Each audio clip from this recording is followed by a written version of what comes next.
Pekan ini Presiden Joko Widodo secara resmi menyatakan Indonesia memasuki masa transisi penanganan pandemi, sebuah status atau kondisi yang telah lama dinanti.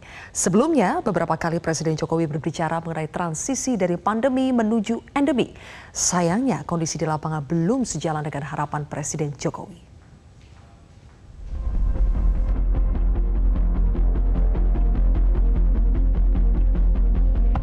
Inilah salah satu gaya belusukan Presiden Jokowi terbaru pasca pencabutan PPKM akhir tahun lalu.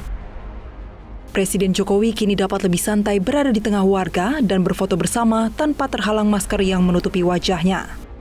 Dalam ruangan tertutup pun Presiden Jokowi tampaknya merasa penggunaan masker tak dibutuhkan lagi. Pekan ini, Presiden Jokowi secara resmi menyatakan Indonesia berada pada fase transisi penanganan pandemi. Oleh sebab itu, setelah PPKM kita cabut di akhir tahun 2022, masa ini adalah masa transisi dengan mengucap Bismillahirrahmanirrahim pada pagi hari ini. Secara resmi, saya buka rapat koordinasi nasional transisi penanganan COVID-19 dan pemulihan ekonomi nasional tahun 2023. Indonesia telah melalui jalan panjang untuk mencapai transisi pandemi, salah satunya melakukan 448 juta kali penyuntikan vaksinasi. Selain mendatangkan ratusan juta vaksin impor, Indonesia juga berhasil memproduksi sendiri vaksin COVID-19 produk dalam negeri. Selain untuk memenuhi kebutuhan domestik, vaksin merah putih juga ditujukan untuk membantu mengatasi kesenjangan vaksinasi di tingkat global. Dan jumlah yang kita suntikkan sampai saat ini sudah 448 juta suntikan. Bapak Ibu bisa membayangkan gimana satu persatu 448 suntikan itu kita berikan pada masyarakat. Bukan persoalan yang gampang. Dan geografis kita juga tidak mudah. Ada gunung, ada laut, ada sungai yang harus semuanya dilalui untuk mencapai yang namanya rakyat bisa disuntik, rakyat mau disuntik.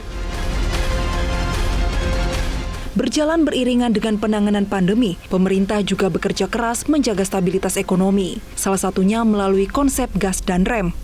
Melakukan manajemen gas dan rem itu juga bukan sesuatu yang mudah. Begitu hitungan salah sedikit, ekonomi akan jatuh.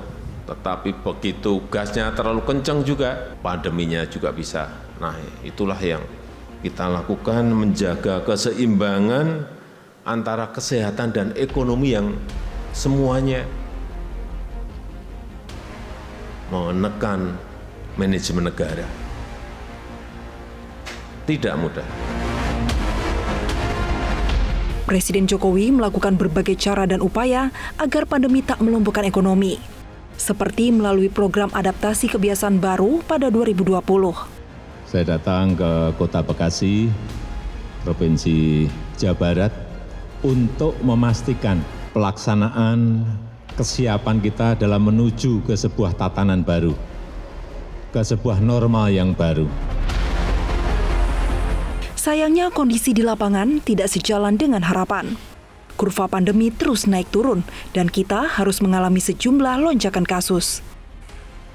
Harapan untuk segera mencapai transisi pandemi beberapa kali diungkapkan Presiden Jokowi, seperti saat meninjau vaksinasi pelajar di Yogyakarta pada September 2021. Karena kita tahu bahwa COVID ini tidak mungkin akan hilang dan oleh sebab itu kita harus mulai menyiapkan transisi dari pandemi ke endemi dan juga mulai belajar hidup bersama dengan COVID.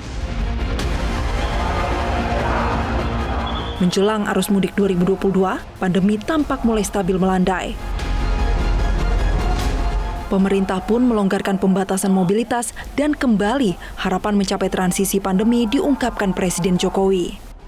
Ya kita yang pertama memang mudik kita perbolehkan karena melihat angka-angka kasus harian memang sudah sangat rendah dan kasus aktifnya kan sudah di bawah 20.000, memang rendah. Tetapi apapun ada masa transisi yang kita masih harus hati-hati Saya tidak ingin kayak negara-negara lain langsung buka masker. Enggak. Ini masih ada transisi kira-kira 6 bulan. Kita lihat seperti apa, baru nanti silahkan kalau yang di luar ruangan buka masker, kalau di dalam ruangan masih tetap pakai masker. Ada tahapan-tahapan dan kita tidak perlu tergesa-gesa.